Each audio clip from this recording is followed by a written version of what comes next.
الناس كلها طبعا قلقانه بسبب اصابه محمد شحاته. طلع الدكتور اسامه الحمد لله طمنا على الراجل.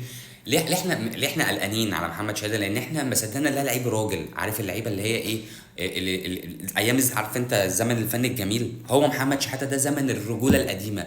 عيل مواصفات لعيب كوره، راجل محترم. اي نعم جايب شعره جنب الرصيف وهو ده المطلوب.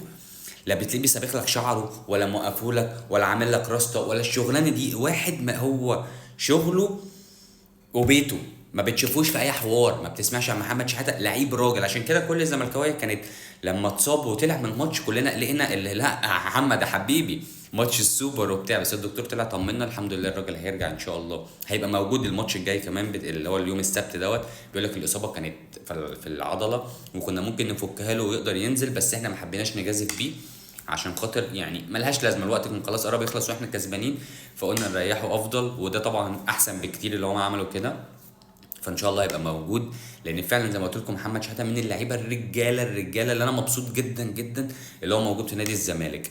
وطبعا اتكلم على الونش، قال لك خلاص الونش احنا جهزنا له خلاص الورق ومسافر عشان يروح للدكتور بتاع المانيا الجراح اللي عمله العمليه، يقول له بالظبط، لان هم بيبقى عاملين له قياسات على العضلات والكلام ده كله، فيقول بالظبط الراجل ده هيرجع امتى الملعب. وان شاء الله يبقى بنسبه كبيره هيبتدي معانا الدوري. صعب يبقى موجود في ماتش السوبر، لان هو اصلا ماتش السوبر ده خلاص يعني كلها 10 12 يوم، والماتش هيبقى فمش هيلحقوا.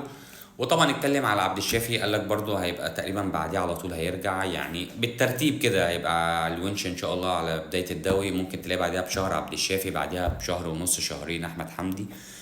نتمنى الناس دي كلها السلامه ورجوعهم، لان احنا فعلا محتاجينهم، لان دي ناس الصفقات دي واقعه مننا. يعني دي صفقات احنا موجوده في نادي الزمالك واقعه مننا. واحد زي احمد حمدي ده احنا خسرانينه، واحد زي الونش احنا بندور على مساك وعندنا الونش.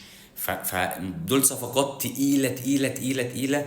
فعشان كده احنا نفسنا يرجعوا باسرع وقت ان شاء الله، بس يرجعوا سلام، يعني ما يرجعش يتحمل على اصابه او ما تبقاش خفت 100%، عشان ما يرجعش تتصاب تاني ويطول تاني معانا. فعادي نستحمل شويه كمان بس يرجعوا مظبوطين 100%. لو اول مره تشوفنا متنساش تعملي فولو واحلى لايك واحلى مسا على الرجاله.